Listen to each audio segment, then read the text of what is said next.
Good evening. I'm Leslie Monster, and this is Nightline. Sorry. I just had these papers and it just felt appropriate, and it's that time of the year for my best books of the year and worst, but that's later. For now, we're gonna talk the books that gave me the happiest feelings, the most feelings, the best feelings in the year of 2025. Now, this is the last year I'm gonna do this, but I have done my best 25 books of 2025. 26 is too much. I'm drawing the line. Next year, I'm gonna do top 10 and then 10 honorable mentions, and that's fine. But this year we're doing 25. First things first is we're gonna go through my honorable mentions. There are 15 of them. I'm gonna do them lightning round style, where I'm going to name the title, the author, the genre, a very brief summary, and a very brief what I thought of it. And we're gonna see if I stick to that. And then we're gonna move to a separate location, and I'm gonna tell you about my top 10 in more detail. All right, I hope I don't forget the digital. They're on my list, but I don't have them. Ah, shit. In fact, it's super annoying because I just bought one like yesterday, but it hasn't arrived yet. Whatever, who cares? Let's go. First up, Murder at Gull's Nest by Jess Kidd. This is a historical mystery featuring an ex-nun named Nora Breen. This is the first in a series. I really hope it does well enough for it to be, I think it did, but I want more books for Nora. Nora is an ex-nun. She has just left the nunnery, or what, I cannot remember the name. It's not nunnery, because her friend, also a former nun who just left, has gone missing. She's stopped responding to her letters, and Nora is convinced that something has happened to her, even though nobody is listening to her or taking her seriously. So Nora decides she's going to solve the mystery of this missing woman. I loved this book. I love a historical mystery anyway, but you factor in a complex character who's so much fun, like Nora. The fact that she's dealing, I mean, there's other complicating factors in her past, but the fact that she's also dealing with the feelings of loss herself, because this is her friend, and also the loss of her faith and the loss of what she had previously decided to dedicate her life to. And it's also post World War II. And she also is a take nobody's crap kind of girl. And I was just laughing out loud at her at multiple points. There's a scene where she throws her shoe at a cop. It's the best thing I've ever read all year. Well, maybe not, but it's one of the best, obviously. And yeah, that's Murder at Gull's Nest. Happy to have it at my number 25. Number 24. What's up? What's next? These are in opposite order. That's supposed to be number 11. Hold on a second. Well, let's just, you know, you got a preview. You got a preview of number 11. Okay, now for real, this was supposed to be my 25. Okay, this is my 25. That was number 11. I'll just reiterate when we get to it, but number 25 is Pony Confidential. This is a book I vlogged for you guys, and you watched me in real time be completely charmed with it. And over time, it has only grown in my memory, and I'm delighted by it. That's going to be a theme in all of the books I talk about today. Delight. You don't need a ment on the end of a word that's already. Pony Confidential is by Christina Lynch. It is being sold as a mystery, but what it actually is a stealth retelling of Homer's The Odyssey. Odyssey in this case is a pony named Pony who has been separated from his human, whose name is Penny, aka Penelope, and it takes him actually over 10 years to get back to her, but he ends up crossing the width of the United States several times. Also, she is accused of murder, and he has to help her like not be accused of murder anymore. So there is like a murder and a mystery-ish thing in here, but for the most part, it's Pony traveling across the world, having adventures, meeting other animals, having encounters with people. I just love that this was not advertised at all as a retelling of the Odyssey. They smartly went with Pony solves a mystery, but I wonder how many people are not going to be happy with what they found. I was delighted by it. Again, delightment.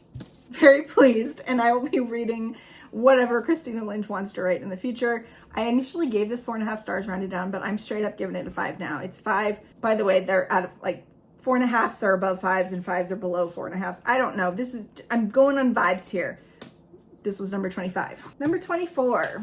I wanted to reread this before I solidified it being on my list and changing my rating, but I'm also going by feelings on this one. And I'm hoping when I reread it later this year for a book club that picked it, that I will be justified. But I really think I will be, because I just remember, again, utter delight in what I was reading. And that is Victorian Psycho by Virginia Fado. This is a horror novel. It is very short. It's not a novella. It's a very short novel. Well, actually, hold on. Is it under 200 pages? It's 191. Okay, it's a very short novel or a large novella. Okay, whatever. It doesn't matter. This is about Winifred, and she has recently been hired as a governess to take care of these two children in a wealthy English household. This takes place in 1800s, I think. Well, obviously, it's Victorian Psycho.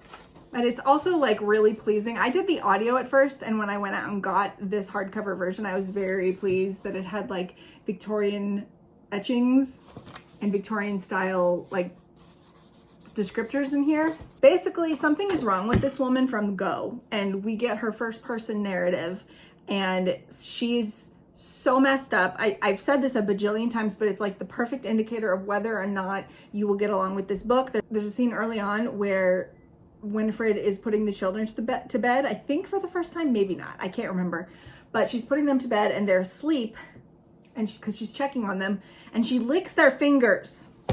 Okay, this woman, not only does she's messed up, she's very messed up. So this is what happens to her, and she does, there's a method to her madness, but she's very mad, and I enjoyed it really a lot. So this was my number 24. Okay, number 23, Poets Square by Courtney Gustafson.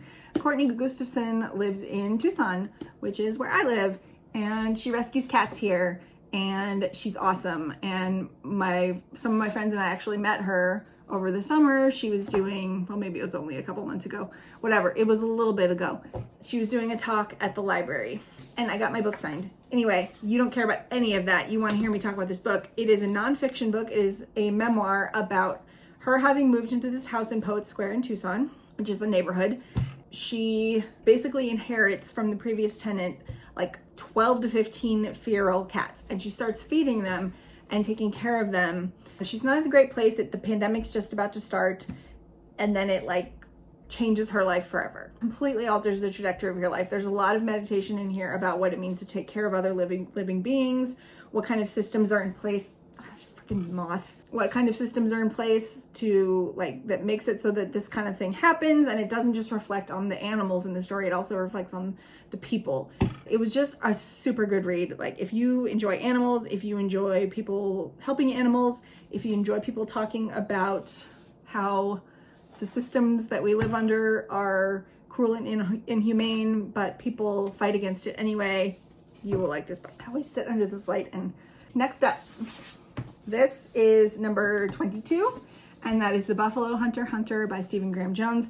This is not my favorite Stephen Graham Jones book, but I did give it a 4.5. I rounded it down, but I think on a reread, I'll probably round it up just for like the sheer scope and ambition and like complexity that is this book. It is not for everyone. Sorry, I keep leaning forward, but I need to lean back so the light hits my face. It is not for everyone. It is, let me actually move this forward a little. It is a horror novel, and it is about Goodstab, who is a Blackfeet Indian, but he is also a vampire, and it is the story of his life, but it is told in 3 timelines, 3 like interwoven timelines. There's a frame story of a woman in our time who finds a diary in a wall, and then there is Goodstab confessing to a priest in the 1800s, I believe, and that priest is the First Lady's ancestor. He's telling the life story about how it's his confession. The confession of Goodstab is what I think that's what it's called, which has obviously religious implications, but it is so heavily steeped in irony from the word go. He's not the one that needs to be confessing, if you know what I mean. This was a difficult read, but also really super interesting. And what pushed it over the edge to make it one of my favorites of the year is the absolutely batshit ending. So I know there's some people who are not here for this ending, they don't get it, but I thought it was so wild and like so weirdly appropriate. And what is Stephen Graham Jones's brain? I mean, how does he do it every single time? This is Buffalo Hunter Hunter. Okay, this is the one I just bought because I reread it this morning because I wanted to see, like, I just wanted to see if I needed to put this on a list or another book that fell off the list that I actually gave 5 stars to immediately, but it hasn't, like, the feelings aren't there. You know what I mean? It was a great book, but it's not a fave. So that is Walking Practice by Dolki Mint. This is a book I read on impulse in October for spooky season. I was warned extensively that it was very violent, it's a horror book, very graphic, it's a novella, very weird, very disturbing, lots of body horror. What it's about is this alien named Mumu. We don't find out Mumu's name until like the second to last page, but whatever, I don't feel like it's a spoiler. Mumu is an alien that has crash landed on Earth and found that after they depleted their food stores in their spaceship, that they cannot eat anything that is on Earth besides human beings. Human beings are the only thing on this planet that can sustain them. So what they have decided and worked on after 10 years of being stranded on this planet to do is to hook up with people on apps, lure them into vulnerable positions, have sex with them, and then immediately following completion, bite their head off or something, okay? Because they're in a vulnerable state then, and it's the easiest. And then it eats them. But what's great about this book is that the whole thing is told in first-person narrative and is abundantly clear that the alien is a way for Dolki Mint to explore the way that gender norms are sort of a prison, like, and other societal norms as well, but mostly gender in the case of this book, are like a prison for people. Because like the alien is the ultimate outsider and it literally has the ability to shapeshift. So it spends most of its time literally practicing walking, like how to be a human. It also has to like try to fit in. And this could stand in for like so many different kinds of difference that are like othered and that make them feel like aliens. I mean, it's just, you could read it surface level if you wanted to. It's a wild story and it's very fun and fast paced and disgusting and funny. But it is also, if you want to go deeper, like neurodivergence, autism for sure, being trans, being queer, you know, anything you want to do, like this alien would have your back. I felt so many emotions. I just feel like it's such a complex little book. And also the translator was amazing. I often have trouble with translated works of fiction. Here I go yapping, but this book deserves it. I'm reading a book right now, Welcome to the Hunan Dong Bookshop. And I think the translator is doing this book a really bad disservice. I think that it's making the story worse, and I'll talk about that more in my wrap up when I talk about that book. But this translator understood the source material so well that I don't know, maybe they made the book better, maybe they didn't, maybe they just accurately conveyed what it was like to read it in Korean, but it had a voice. It wasn't just like getting the meaning and literally translating the sentences. It was like, I know what this book means and I know what this book is going for, and I'm going to put it into words that an English reading audience can understand. And they very much succeeded. I don't know. I just went back to Goodreads this morning and I upped my rating to 5. Well, no, I hadn't even rated it yet. My original review was, I think this is kind of genius, but I'll come back later. And I agree with myself from October. It is genius and it's 5 stars. Just don't go into it if you don't like gore. It's like 50% gore, 50% charming outsider making comments, poignant comments about humanity and being a person, and 50% gore. So that's Walking Practice number 21. Now number 20 is The Favorites by Lane Fargo. This is a Wuthering Heights retelling set in contemporary times about ice dancers, and it is told in the form of like a TV documentary. And it was just so much juicy fun, just so much fun. I don't even like Wuthering Heights, and I liked this book. I think it took like the basic story of that and it translate. Not only did Lane Fargo translate that into contemporary times in a way that made all the themes feel relevant to us, but I think it made them better. I'm not a fan of Wuthering Heights, so just take that with a grain of salt. But yeah, I just had such a good time.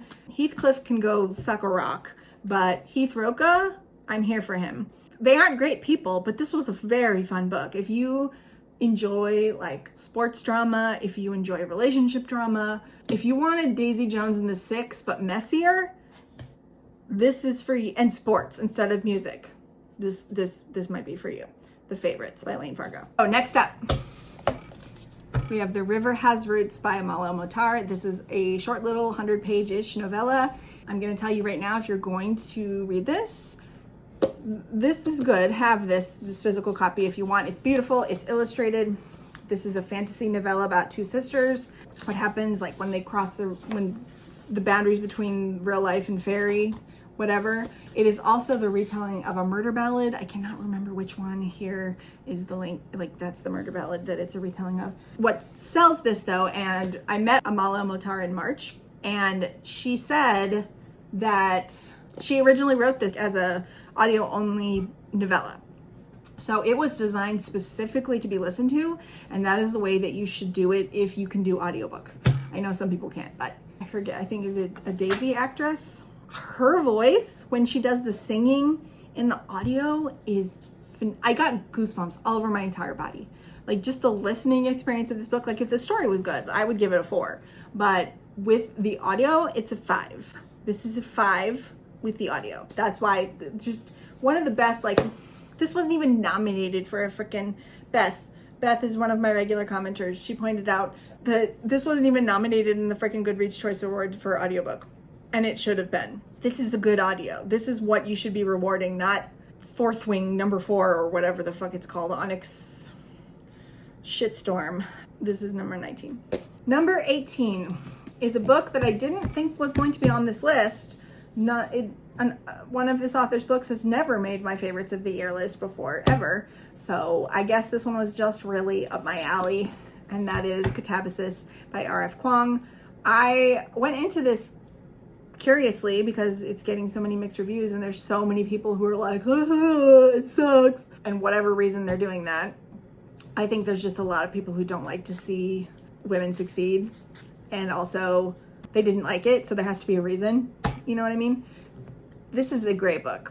I mean, obviously, like, I'm not talking about people who just bounced off it for whatever reason or another. I'm talking about people who went into it with a grudge and then just maliciously dislike this book. Like, just stop reading this author's books.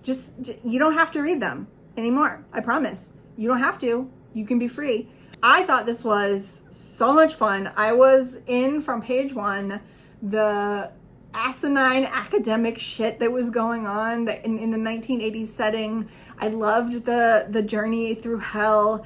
I loved their relationship. I loved the new ways this book thought about women in academia in a way that I'd never seen portrayed in fiction before. It vibrated on my level. I gave it a 4.5 and I rounded it up to 5. It's not a perfect book. Like, it's not my favorite. But I was just like, it's so rare for me these days to be so absorbed in a book that I don't want to put it down. Like all the rest of us, I think we have attention issues, but also just like stuff is happening all the time. So it takes a lot for me to be able to forget this stuff and just sink into a book and not be me anymore. But I'm like, I'm in the book, and that happened here. I'm very happy about it. And I'm happy to say this is, I think, her best book. Well, it's my favorite of her books. I won't say it's her best, because if you're looking for other things, obviously this book is not going to satisfy the itch that Yellowface will itch, but I really liked it, obviously. So it's my number 18. Okay, next up is a book that I don't have a physical copy of. I'm sure I'll track down one eventually, maybe on like Book Outlet or something, or maybe on Pango, I don't know. But I think it's something that a lot of people should be reading right now, and that's the Quiet Damage by Jessalyn Cook. This is a book of long-form investigative reporting, and it is about the phenomenon of specifically people being drawn into the cult of QAnon and how easily that can happen. But it shows the stories of 5 people who get sucked into QAnon, how they got sucked in and why, and then what happens after. And some of them make it out and some of them don't. But either way, it was such a clear, precise, humane look at this phenomenon. I felt so many emotions while listening to this book. Also, it's a great audio. I listened to it, I think I listened to it in a day. I just couldn't stop. I was like, I have to know what happens to these people. I have to know if they're okay. I have to know if they made it out. And then the fact that some of them did and how they made it out just is very hopeful that other people will make it out and that sanity and reason will return to the world once more. But it's a very good book, and I gave it 5 stars. Number 16, Mexican Gothic. This is a book I actively did not want to read. I don't know why, for years and years and years and years.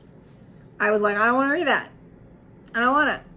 And I didn't read it for a super long time. And then I started reading horror, and then I was just like, I think that my weird grudge against this book for absolutely no reason needs to end, because I think I'm gonna like it. Yeah, and I did. 5 stars. Super atmospheric, super over the top. I actually went into this having been fully spoiled. When it was published, I read the full summary on Wikipedia. I didn't remember most of it, but I did remember what the why of what was happening, the big why was. And it was still good for me, and it's still 5 stars. So I just really enjoyed this little Gothic horror suspense novel set in Mexico in the 1950s. And if you haven't jumped on this train yet, and Gothic tropes and fictions and certain types of horror are up your alley, I don't want to say it because it's spoilers, and like what if you don't know yet? This was my 16 of the year. And honestly, I spent so much time moving these around. If they're in the runners-up, the honorable mentions, they could be like interchangeable. The only books, honestly, that are not interchangeable are my top 3. So do with that what you will. Okay, number 15, The Reformatory by Tananarive. This is not my favorite of her books, but it was a 5-star tour de force experience. It's a horror novel, and it's about a family in, when does this take place? Is this the 1940s, 50s? I can't remember. 1950. And it takes place in Florida after an incident where this Gloria is the main character's name, yeah? Gloria? Yeah. Her little brother, Robbie, is doing what he sees as defending his sister from a predator, basically. He kicks a white boy. He's taken to this reform school that is notoriously terrible, and it has a really bad reputation. In fact, it's sort of like the place you send kids to die kind of a reputation. And it's based on a real school that the author's real, I think, great uncle lived and died in. I think in the afterword, she talks about, the Dozier School for Boys. She talks about actually going to the school and being there when they excavate his bones. So that's intense. But the main plot is dual. It is Gloria trying to save her brother from this school and bust him out of there, and also deal with the town and what's happened, because her father, the reason they're so vulnerable is her father has left town because he's an anti-racist agitator, and the whole town is up in arm against him. So he had to leave. So she's like not only now dealing with the legacy of her dad and like how all the white people treat her because of that, but now because her brother has kicked this white young man and gone to the school. There's just fallout. And then the other half is Robbie at the school, and Robbie can see ghosts. So can you imagine going to a place where so many horrors have happened and so many people have died and you can see ghosts? Several people, we read this for my book club, and several people were like really affected by the violence and all that stuff. I don't tend to get affected by that kind of stuff. It was very emotionally moving, but it was also fascinating. But I have been told it is quite dark for those of you who don't have messed up brains that were raised on the X-Files or whatever. So you can read a bunch of messed up shit and sleep 10 minutes later. But this is really good. If you guys have not checked out Tananarive yet, I don't know what you're doing with your lives. I've told you a million times to read her. Number 14, we have The Eye of the Bedlam Bride by Matt Dinniman. Okay, so this is book 6 in the Dungeon Crawler Carl series. I read 2 books in this series for the first time in 2025. I did also start a reread, but I'm not counting rereads. I read this one in January, and then I read This Inevitable Ruin in either February or March. I was waiting for the audiobook, and it was released in February. I think I waited till March, now that I'm thinking about it. But anyway, I only gave This Inevitable Ruin like 4.5 stars rounded down because I thought it was too long. And also the plot of that one involved a lot of battle scenes, which is not my favorite thing. This one, on the other hand, he takes what could be a very silly premise, which is that the level they're on in the world dungeon, I'm not going to go into the specifics of this. He's in a dungeon with a bunch of other humans fighting for his life, and aliens have gamified the planet Earth after they destroyed it. There you go. But he's got a ragtag group of crawlers, and they're slowly fomenting revolution, basically. But on level 6, they have this, like, it's not Pokemon. What's the other nerdy card game that people played as children that I did not play? I just totally missed that boat. Where you basically collect cards and you play cards, but they've turned this into a real life thing where they collect these cards of these monsters, and then they have to go through this level and complete challenges and then battle it out with other crawlers. And like the cards that they pick are absolutely wild. The best one obviously is Uzi Jesus, which is Jesus who literally just has an Uzi. Which leads to one of the greatest lines in the history of this series, which is Donut shouting, "Don't gaslight me, Jesus." It's funny.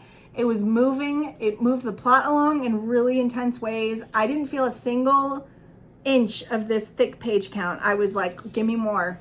And also, there was a plot that finally wrapped up with Carl and his dad that really, like, it kind of brought me to tears. So this book does everything. It's got toilet humor, it's got violence, it's got talking animals, it's got Jesus with an Uzi, it's got a crab that does a thing, if you know what I mean. Here's a hint. This is number 14. Number 13 is a book that super surprised me because I read this author's, one of her first books, which is a romance, either early this year or last year. I don't remember. Time is nothing. But she's now moved to mysteries, and honestly, this was like the best career decision she could have ever made. The best part of her romance was the parts that was not the romance. And so now she can just concentrate on that.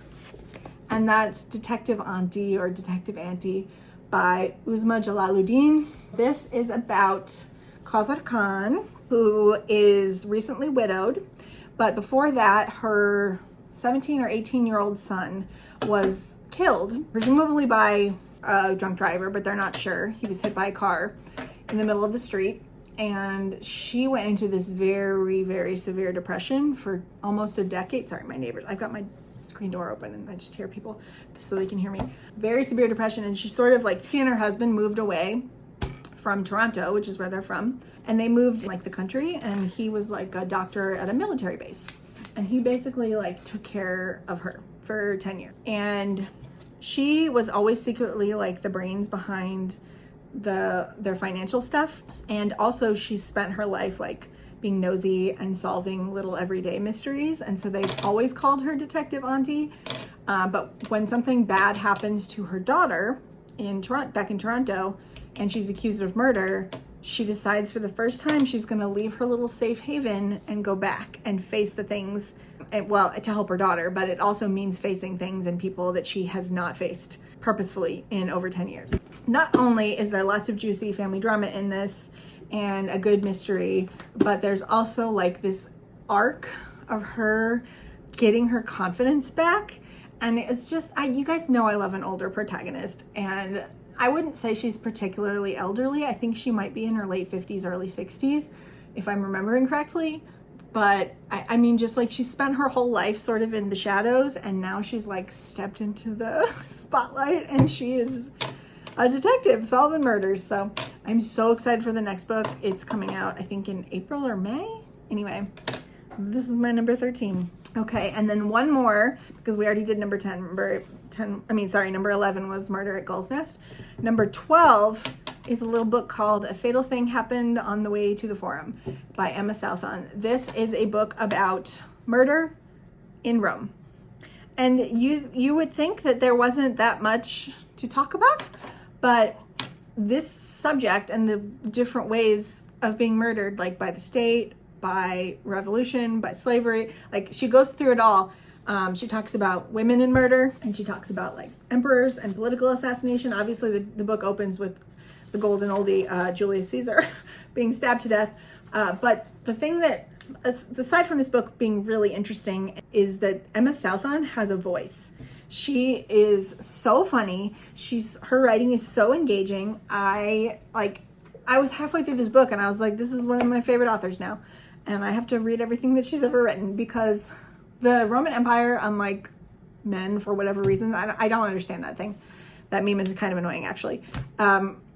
It's never been all that interesting to me, but she makes it interesting with the way she talks about it. It's like when you can tell when people are really interested in something and you're not super interested in it, but their enthusiasm just like creeps in and it makes you excited about that thing because they love it so much. That was like the experience of reading this book. If you're looking for a fun history book, a fatal thing that happened on the way to the forum, excellent. Also, A Rome of One's Own, which I'm reading next. I bought them at the same time in an audiobook sale. Those are my honorable mentions and we're at 37 minutes. So now we're gonna take an intermission, go get some snacks, get yourself some refreshments. I am going to get myself a diet soda because I'm trying to curb my sweet tooth with 0-calorie drinks. I don't know if it's working, but I have been enjoying my Diet Dr. Pepper lately. John Green was right about Diet Dr. Pepper. John, if you're listening, if you're watching, you were right.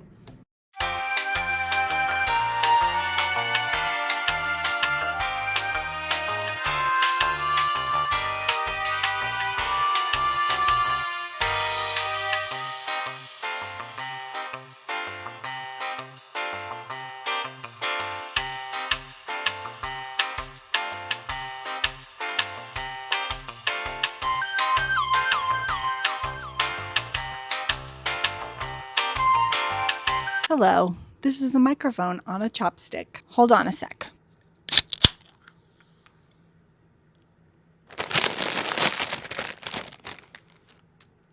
Cheers. I scared Pippin. Okay, now that I'm snacked up, hopefully you've joined me. Pippin, we're back. Let's do the top 10. First up is a book that I loved, and every time somebody says they don't love it, a part of me dies. And that is Grady Hendrix' Witchcraft for Wayward Girls. Pippin, why? Go. He will not leave my popcorn bag alone. I forgot about this. Why did I put it on the floor? Do I have to move it? You want to? You can't hear that. I put the microphone up to his face. Hey, guess what? You're annoying as shit. Ugh. Okay, now let's talk about witches. This book, I feel like the main complaint I'm seeing about it is that it's not witchy enough. And I'm like, okay, well, the main story, I guess I look at it differently. The main story is not, I don't read horror to be scared also. I don't read horror for action. I don't read horror for scary scenes. That's not why I read horror. I read horror to explore human darkness. And this does that. The human darkness in this book, which takes place in the either 60s or 70s, before Roe versus Wade. And when there were tons of homes for wayward girls where if they got pregnant and their families didn't want to deal with the shame of it, which was like everyone, they would be sent to these homes. Sometimes they were run by nuns, sometimes they weren't. But this particular one is not. And our main character, all the girls get renamed as flowers. What's her name? Fern? Yeah. She arrives at this home at the beginning of the book, pregnant. And most of the book is just like a historical fiction about that. And you know what? That's fine. But there is horror. There is horror. It's just not the kind of horror that maybe you were thinking about. And there is witchcraft. There is actual magic and horror in here. But the main horror is the horror of what happens to these girls and how they don't have the simple like joy of bodily autonomy. And also, how did some of these girls get pregnant in the first place? And that's just like, I feel like a lot of the people I've seen not liking this are men, to be quite honest with you. And I feel like even if you've never been pregnant or had children like me, you still feel it viscerally in sympathy of like, this could be me. This could have been me if I lived back then. And the powerlessness of that. And also the way he portrays pregnancy is like horrific. I remember one of my friends when they got pregnant and I think it was right after they had a baby and their delivery was rough. They said, I can't believe there are people who don't have a choice as to whether or not to experience that, because that was like the worst thing I've ever been through in my entire life. And it should be a choice. It shouldn't be something that is forced on you. Anyway, not only that, but I just love Grady Hendrix's writing. Like I think I'll read and love anything that he writes. And actually, the more he goes on, the more I like him. With the exception of Final Girl Support Group. But even I liked Final Girl Support Group. But everything after Southern Book Club's Guide to Slaying Vampires has been better and better for me. And his early stuff has been not as good for me. I don't know. I only have one more to read and I'm reading it this year, so we'll see. But I love this. Just go in with the right expectations or no expectations and then see what happens. Number 9 is a book I knew I would love. But if I'm being honest, it's actually my least favorite of this author's books. So take this as a recommendation to go and read Mary and Nestlings. And that is When the Wolf Comes Home by Nat Cassidy. Now, granted, I just said that, but don't listen to me because he does a new thing with every book. So don't go into those books, if you read them, expecting When the Wolf Comes Home, because When the Wolf Comes Home is his homage to 80s chase thrillers and horror. So the premise here is that Jess, our main character, comes home after a rough day at work. Not going to tell you how. She works at a diner and she finds a little 5-year-old boy in her bushes. He's clearly run away from home and is petrified. And it soon becomes clear that his father is after him violently. What ensues is a chase. However, that is not actually what this book is about. I will say no more because I need it should be a surprise for you. Basically, what's going on here, that was awkward. I just suddenly needed to be closer to you, is a lot of other stuff. And I had a straight up existential crisis at the end of this book. And it's one of the more disturbing things I've ever read in a book, to be quite honest with you, the vast 50 pages of this book. But it was really fun to listen to and it was really extremely impossible to put down.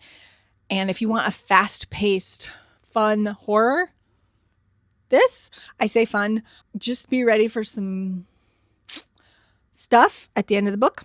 Nat Cassidy in general I've literally given every single one of his books 5 stars. I'm sure there will come a day when I don't give a book of his 5 stars, but that is not this day.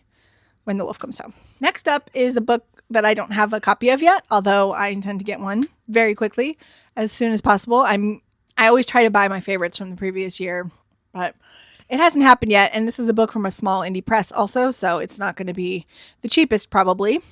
And that is What Do You Mean Murder? Clue and the Making of a Cult Classic by John Hatch. Now, when I read this book, I for sure did not anticipate putting it on my favorites by the end of the year. But when I was looking at the most fun, the most memorable times that I had reading this year, this book stood out. And not only did it stand out enough to make it to this list at all, but it made it to the top 10. For those of you who didn't see me talk about this in October, this is a book about the making of the movie Clue. It's a really unique read, actually. I mean, it's fun enough that it's a movie about Clue, which is one of my favorite movies, which is a very fun movie if you haven't seen it. And it's a movie that gets better every time you watch it, which is something they talk about in this book. But he made the really fun choice. He does a chapter of intro, and then he literally walks you through the entire movie, like a DVD commentary track, but better because there's a lot more of it. And he tells you scene by scene, what was going on, what the production was like, what the backstory was that line improvised, how many shots made it. And then at the end, this movie famously had 3 endings, but there was also a lost 4th ending, which I didn't know there was one. So he goes through all that. And then at the end, there's a concluding chapter of the impact of the movie. I don't know. I just thought it was so much fun. And it made me love the movie even more. And it made me a little bit sad for a lot of the actors who didn't live to see their movie become such a beloved classic. If you like Clue and you like books, you should read this book. The audiobook was particularly good. Next up is number 7, and that is a sequel. I very rarely have sequels. I have 2, I think, on this list, but I very rarely have sequels on my best of books list because it's really hard to do. But this author frequently writes sequels that are better than the first, and that is certainly the case with The Drop of Corruption by Robert Jackson Bennett. This, for those of you who haven't heard of it, is a fantasy, but it is also a mystery series. So it's a mystery set in a high fantasy world. It's not a lot of mysteries and fantasies go together. They're like urban fantasy, but this is high fantasy in a secondary world, a world where there's lots of plant science and plant magic. And there's also the threat of these kaiju-like sea monsters who stomp ashore from the ocean every once in a while and wreak havoc. And not only do they destroy things because they're freaking enormous, they also poison everything because their bodies are poisonous. So there's that in the background. But like the world building in this is super fun. But also while that's happening is the front story of these two people, Anna and Din. Anna is the Sherlock Holmes equivalent. She is extremely fun to read. She's very smart. She goes around most of the time with a blindfold on because she's too overstimulated and she needs to concentrate. And Din is her assistant. He's got an actual rank in the military, though. They go around like solving really complex mysteries that nobody else can figure out.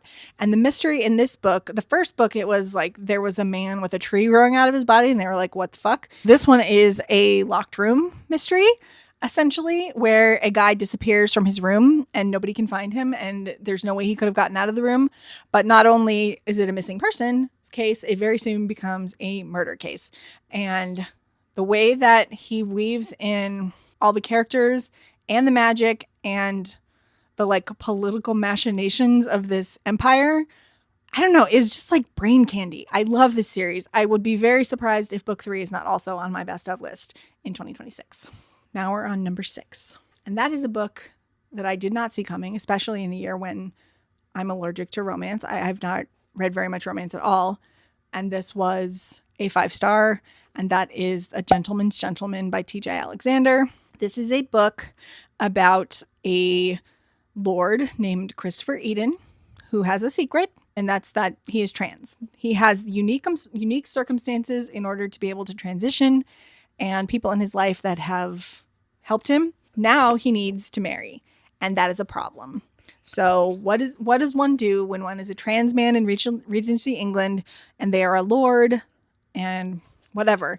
But to navigate this, he's also very untraditional in the sense that he doesn't have, they call them valets, but essentially it's a valet, the guy who dresses them and sets out their clothes and shaves them and all that junk because, high class men couldn't take care of themselves. He has to hire a valet in order to be seen as respectable, because lords do not have valets. Okay. So he hires one. And then of course this dude and him really like each other. But that even wasn't my favorite part of this book. My favorite part of this book, big surprise, was the voice, and also just the shenanigans that went on surrounding everything. The side characters were super fun. One of them is getting her own book in April, so I'm super into that. It's called A Lady for All Seasons, if you didn't know. I don't know how to explain this book. I read this on our book club reading retreat over the summer, and I finished it in about 2.5 hours, and I just threw it onto the ground. We were outside, and this was a beautiful day, and I go, 5 stars! And I meant it with all of my heart, because slow burn romance, feelings, realness, no ridiculousness, good dialogue, good historical detail, excellent shenanigans, just everything that I love in a romance is in this book. So 5 stars. Top 5. So many of you can probably guess what's coming if you follow me on Goodreads or anywhere at all. This book at one point was my number 3, but it has now been pushed down to my number 5 for reasons, which I'll talk about in a second. But it is such a good book. I can't wait to eventually reread it. It has everything I love in books, and that is Atmosphere by Taylor Jenkins Reid. This is my favorite thing that she has written ever. For those of you who don't know, it is about a female astronaut named Joan, and it takes her from when she decides to become an astronaut all the way through to when she does mission control and is the person that talks to the astronauts when they're up in space. There's a frame story where there is a serious mission problem where the crew is in danger and they're out there and she has to help talk them through it. So while we're getting these scenes of her life up until now, we're also intermittently getting these scenes of her trying to help these astronauts stay alive. Underpinning that is the fact that the woman that she loves is up there. Yes, it is a gay love story between two lady astronauts. Their relationship is so lovely, but I wasn't loving it for them. I was loving it for Joan because I love Joan. Joan was my favorite part of this book. She was so quiet and unassuming, but also so practical and so lovely and so hopeful and optimistic. And just the way that she sees the world made me very kind of weepy a little bit. Everybody says they cry at the end of the book, but I did not. I cried at the part where she's just looking up at the stars and being cheesy. And I don't know. It's I cannot wait for this to be eventually a movie. I think it's going to be like a super amazing movie.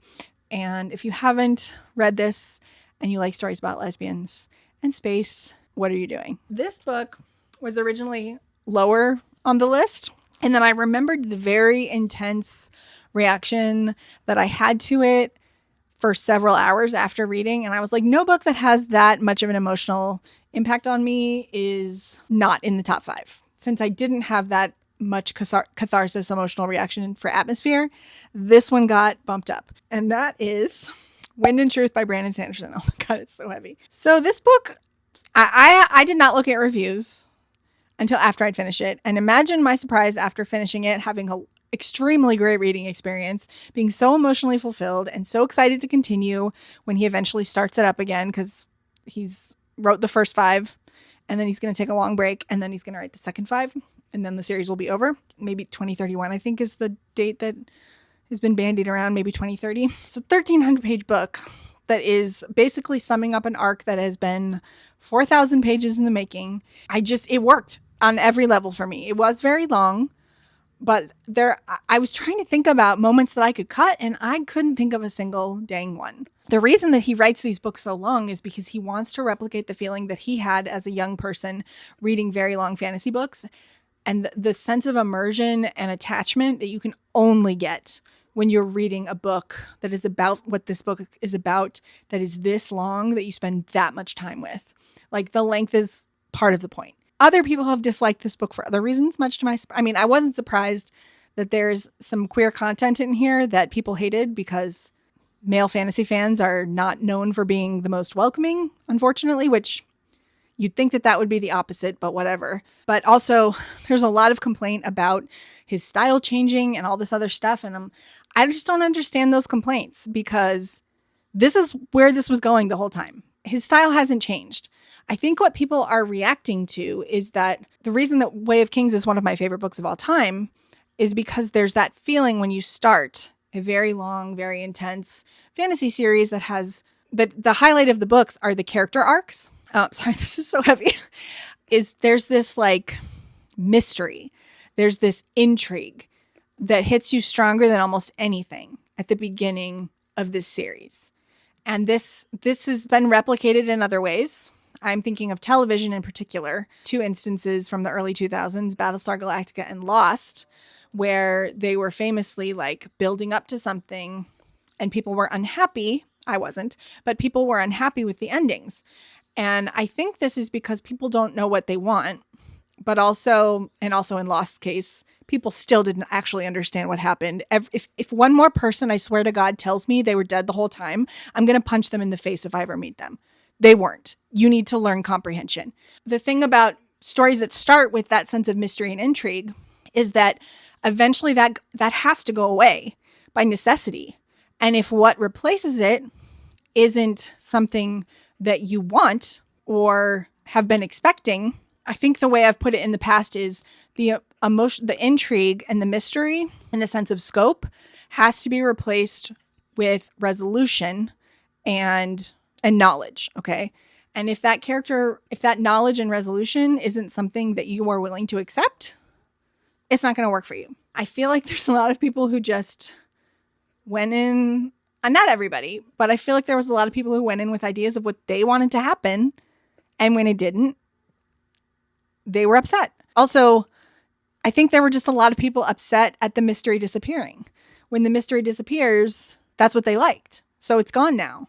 And now we've just got people completing their character arcs. The story, the overarching story going forward into the future. But these people are done. I don't know. I have complex feelings. All I know is that I found the ending of Kaladin's story to be so emotionally moving that I cried on camera. You can go look at it if you want to. I think it's in my worst books of the year, I think, from last year. I'm not sure. I just cried because I felt the resolution. I felt emotionally resolved, the arc completed in my brain, and I burst into tears. That's Wind and Truth. Top 3. I need a drink. Number 3. I knew this book was going to be in my top 5, 50 pages in, 100 pages in maybe, whenever a certain character shows up. But regardless, here it is, and that is The Devils by Joe Abercrombie. I want to talk about my relationship with Joe Abercrombie a little first before we talk about this actual book. So Joe Abercrombie is known by the internet, the fantasy fandom, as Lord Grimdark. That's because he writes grimdark fantasy. I say that usually. And I can only take so much of that. He mostly has written in his First Law world, which consists of multiple interconnected series plus some standalones. And the overarching message of those books is that nothing you do matters. People are the same all over. Everything you love will turn to shit. Nihilism, nihilism, nihilism. With some funny stuff along the way. Okay? That's his thing. I'm losing the light. So I'm going to try to wrap it up. Or I'm going to have to, maybe I'll move locations for number 1. Yeah, let's do that. So I just, honestly, I kept trucking along with Joe Abercrombie in the First Law until his Age of Madness series, which everybody loves, mostly. But at a certain point, I was like, I can't take this anymore. It's always the same. There's never any catharsis. There's never any positive resolution. All his books have the same ending. Okay. But then this came out. And this is a book, it's like people have been pitching it as high fantasy Suicide Squad, where the main character is this monk who has been tasked by the Pope, who is a woman, because this takes place in an alternate history world where Troy still exists, Jesus was a woman, and the Pope is a woman. And then there's like other political stuff going on as well. The main character is tasked with running this Suicide Squad, which is a order of supernatural beings that are looked upon as monstrous or evil by the church and by society in general. And they're locked magically into helping the Pope and the church with whatever they need. And now Brother Diaz is in charge of them. And their first mission is to take this girl, whose name is Alexandria. Her name's Alex. Okay. Her name's Alex. I don't remember her full name. Who is the lost princess of Troy, and get her from the Rome equivalent to Troy, which is very dangerous. Not only because the world they live in is dangerous, but also it takes place in like the 1300s, whenever the Crusades were going on. And the Crusades in this case are not against Muslims, they're against elves. The elf is one of the party. And there's this people, like she's a lost princess for a reason. The queen was murdered and her evil sons are after the throne. Okay. So she is the rightful heir and they are after her. So people have been complaining that it's like formulaic, but I'm like, that's the point. You know, he did that on purpose. If you don't like it, that's fine. But he did it on purpose. Like the brothers come at them one by one. The joy of this book is not the plot. The joy is the characters. And that is what I love about this book is the characters. And you start this book off, you don't like anyone. Maybe Alex, because she's likable. She's a mess, but she's likable. But as their adventures continue, we get to know these people, and like the way they don't necessarily change, although some of them do, but the way we see them changes, and the way that Brother Diaz and Alex sees them changes. I don't know where this is going. This could very well end in tears in the future, but this is a perfect book in my eyes. It doesn't end in nihilism, you know? It ends with normalcy. I can live with this kind of bittersweet ending. And my favorite character is a werewolf named Viga. And she is like, I should do a list of my favorite characters of 2025. She would definitely be on it. Spoilers. Okay. It keeps telling me more light required and it's angry at me. So let's talk about my number 2 real quick. And then I will move to a new location. I've talked about this book a bunch on my channel this year. And I told y'all it was my number 1 book since I read it in April, can't remember. It was my number 1 with a bullet for months until it was unseated at the very last minute by my number 1, which we'll talk about in a second. But my number 2 now, that's no shame, number 2, but you're number 2 now, and that's Woodworking by Emily St. James. This is very briefly, it is a contemporary literary fiction novel about the queer coming of age of Erica, who is recently discovered or accepted that she is trans. She's a trans 35-year-old woman in a small Midwest town, and she only knows one other trans person, and that person is Abigail, her 17-year-old student. That opens up a can of worms, of course, because ethically, what do you do when you need emotional support for something so huge like this, and your only support option is somebody who is subordinate to you, things could get, a little bit messy. But it's very important for Erica and for Abigail, when she realizes what's happening, that Erica have that support and that she has a trans mom. What ends up happening, though, is that their relationship doesn't just stay one note, because Erica is an adult and Abigail is a 17-year-old teenager who's a little bit messed up from everything that's happened to her. So it's an equal relationship despite their circumstances, because Erica is an adult with more emotional maturity than Abigail and can provide her the support that somebody her age needs. And Abigail is a very experienced, openly queer person who can help walk Erica through the changes that she's experiencing. She's essentially experiencing puberty again. And there's a phenomenon, I forget the name for it, but when you come out, you essentially go through like queer puberty. You're like stunted almost if you don't come out, and you don't have the opportunity to fully mature into your own self until you come out. And that's what's happening here. Also, like just the townspeople surrounding it. And then when you get the meaning of the title, which is about trans people hiding in the woodwork, essentially, there's like a stinger at the end of the book. It's just really great. The characters were lovely. The writing was lovely. I loved everybody. I loved the message. I love this book. It's so good. I will be rereading it for years to come, and I can't wait to see what Emily St. James does in the future if this is her debut. And we're going to move locations because I need light. Okay, I'm back. Also, I stood up and my entire left leg was asleep, so I had to walk around screaming, the whole time, because that helps, process it. Let's talk about my number one. Fun story time. If you haven't been following me on Goodreads, or I don't think I've talked about this on my channel at all yet. Like I said, woodworking was my number one. It was my number one for a very long time. I didn't even have a question. I was like, this isn't like, what are the odds that I'm going to like a book as much as I like this book the rest of the year? And the odds were not good. But not only is this the best book that I read in 2025, honestly, it's my favorite book I've read in 5 years. I can't even remember the last time that I got the giddy feelings that this book gave me. I felt kind of like I was a kid again. That is The Raven Scholar by Antonia Hodgson, or Antonia. I don't know how to say it. I knew I was going to like this. Chantal read this. I'll link her below. Early in the year, and absolutely loved it. But other people loving a book when you have similar taste to them is not necessarily an accurate predictor of when you're going to lose your ever-loving mind over a book. Like I lost my mind over this book. This is almost 800-page book. Is it 800 pages? Is it 9? No. Okay. It's almost 700 pages, but it's thick and heavy. And I got through it in 2 days. I could not stop. I was so absorbed, so absolutely delighted by everything that was going on. So, okay, basically what this book is about, it's epic fantasy. The setup doesn't maybe necessarily sound all that epic, so just keep that in mind. But I promise that it is. The main plot of this book is they live in a world, the characters, where their gods are, they take the form of like animals. There's a bear and a fox and a raven. Sorry. The book is hard to hold. Wait. There we go.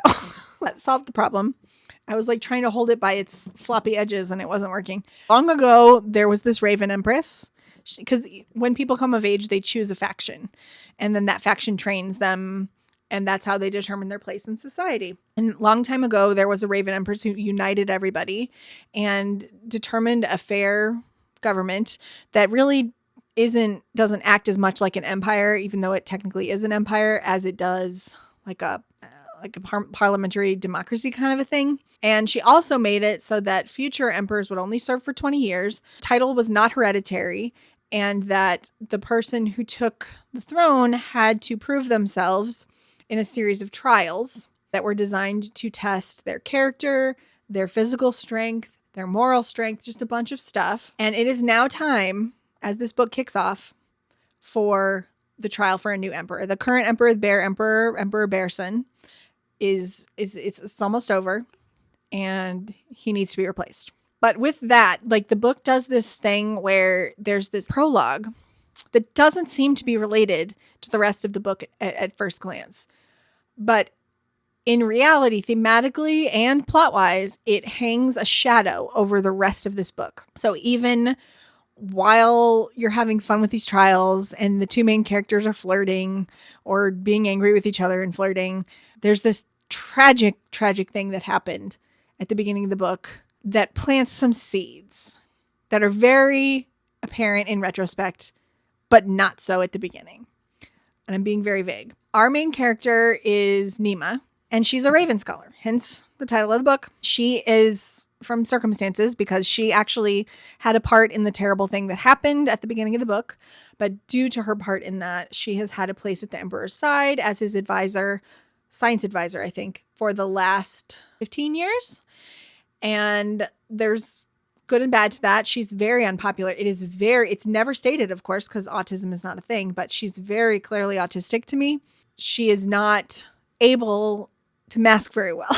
So she's not very well liked, and she just leans into it. She doesn't mask. So you can imagine what happens. But due to a series of circumstances in the trial, when one of the competitors is murdered, she finds herself being assigned to investigate that murder, and what happened is not just going to affect the future of the people that are involved in all of this, but like the entire future of the kingdom, the empire. I don't want to say any more than that. Also, there's a bunch of stuff that I'm not telling you that I had no idea was coming, and I don't want to tell you about it because I was just sitting in my little chair back there, right there, just giggling, just cackling at points, just feeling joy and love and excitement and anticipation. And when I finished the book, I was like, damn, I got to read that again because nothing else is going to satisfy me until the next book is released. We don't even have a release date. And I can't explain to you exactly why I love this so much without giving spoilers. But trust me, you don't want spoilers. You want to go in knowing bare bones premise, okay? I promise. Do not look up spoilers. Don't do it. I promise you, you'll regret it. But if you like fantasy, I mean, if you like murder mysteries, there's some of that in here, but that's really just the opening shot, okay? Like, that's not the whole plot. This is a really thick book. It's got stuff going on, okay? I just can't talk about it. I just can't talk about it. So anyway, that was my 2025. Those were the best books that I read in 2025. There were some great ones. I ended up with 347 books read for this year. Those were the best 25 out of that 347. I don't think I'm going to read that much next year. I don't know though. We'll see. But for now, thank you so much for watching. I think this is going to be a pretty long video. So if you've made it all the way to the end, I really thank you very much. And if you would like to let me know that you were here, but you don't want to say anything, please leave me a raven and please let me know what your best books of the year were in the comments. No baddies, only the best. If there was a book that made you kick your little feet, I want to hear about it. Pippin. Anyway, please tell me your favorites or leave me a raven. And please don't forget to like and subscribe. It's the best way to help me out. And with that, I sign off and bid you adieu. I don't know why I just said that. I'm not French. I don't know how people speak French. I can't make my mouth do the sounds. I've been learning Italian for 2.5 years and I'm only now getting my mouth to make the sounds. How do people learn languages and talk? It's magic to me when people can speak multiple languages. I'll see you in the next one, which will be my worst books of the year. Probably sometime midweek, maybe Wednesday or Thursday. I don't know. I'm not making any promises, so that way I won't disappoint you or myself. Okay, love you. Bye.